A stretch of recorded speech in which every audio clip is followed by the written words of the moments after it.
বাড়ির বাইরে যেতে ভালো লাগে না আজকাল।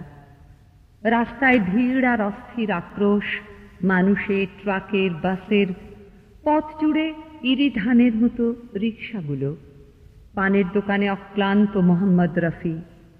সিনেমা দেখি না, রেস্তোরাঁয় যাই না, কর্মস্থল প্রীতিকর নয়। বরফ দিয়ে আগুন কিনি বাজারে, পার্কে অচেনা লোকের জট, কথা বলে অস্পষ্ট ভাষায়। বন্ধুরা এপারে ওপারে উধাও, বান্ধবীদের ঋতুকাল শেষ। আমি নাকি নিজের কষ্টে ব্যস্ত আছি খুব, নিজের ছায়াও নাকি নিজের নেই আর।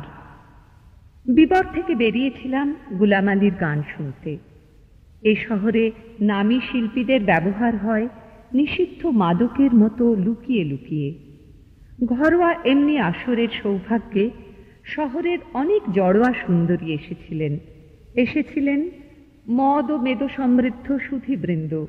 খদ্দর পরে মার্সিডিজ থেকে নেমেই বিগলিত শুভেচ্ছা বিনিময় করে বিশ্রামরত। এসেছিলেন কিছু হৃদয়হীনা রমণীরাও, যারা শিল্পীর সাথে প্রেম করে শিল্পপতি নিয়েছেন বেছে। এসেছিলে তুমিও। 27 বছর পরে লক্ষ্য করার মতো মনও নেই এখন। চশমা ছাড়া সবই ছায়াপথ। চুলের অরণ্য সময়ের বাউলরা রাখেনি কিছুই। হেলে পড়া বিকেলের আলো দেয়ালের দেহ বেয়ে কেমন সরীসৃপ হয়ে পলায়ন পর। ভারী সুন্দর গান করেন গুলাম আলী। অনেকদিন শুনিনি এমন সক্ষম শিল্পীর গান। সুরের ময়ূরগুলো ঝাঁক বেঁধে বসে আছে তাঁর। হৃদয়ের যেটুকু অভাব পূর্ণ করেন মেধাবী কৌশলে। ভালো গান শুনলে কষ্ট হয় খুব। নিজের মধ্যে একটা নিম্নচাপ কাজ করে। কোথায় ব্যর্থ ডালে শীষ দেয় তুচ্ছ এক ভোরের দোয়েল।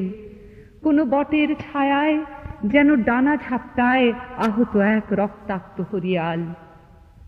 যদি না ভাঙতে ভালোবাসার সাথে তোমার অঙ্গীকার, তাহলে এমন গান আমি গাইতাম তোমার জন্যে। অথচ সঙ্গীতে রোজগার নেই এই অপবাদে ভালোবাসার সাথে কথা রাখলে না তুমি। শুধু নিরাপত্তার লোভ বিক্রি করলে সস্তা সওদায়। সেই তরুণ শিল্পী ছিল বধির এমন, কখন ভেঙেছে বুক তার শব্দটুকুও শোনেনি পর্যন্ত। অথচ তোমরাই ভরেছিলে সেদিনের সন্ধ্যার আসর, তোমরাই দিলে হর্ষধ্বনি উচ্ছ্বসিত হাতে, তোমরাই পূর্ণ করলে রাত্রি গানের সুধায়। তোমার আঁচল খসে পড়ল বুক থেকে, হাতের কঙ্কন বেজে উঠল তালে বেতালে। উগ্র ইউডিকোলনের গন্ধে ফুসফুস আক্রান্ত হল সুধীদের। কবরীর গন্ধরাজ ছড়ালো অচেনা ঘ্রাণ। কিংশুক অধর থেকে স্তুতি এলো আর্তনাদের স্বরে। এই তো নিয়ম। শান্তির বাণী দেবেন যুদ্ধবাজ রাজা, ধর্মের কথা কইবে রাতের কুটুম। প্রেমের সব কবিতার বই সৌন্দর্য চর্চা করবে হৃদয়হীনাদের দামি দামি আলমারির তাকে। এক ধরনের অপরাধ বোধ বিবেকের সাজঘরে এইভাবে কাজ করে যায়। খুনির নাকি ঘটনাস্থলে যাবার থাকে দুর্বার টান। তুমি নাকি সেখানেই ছিলে গুলাম আলীর গজল মেহফিলে।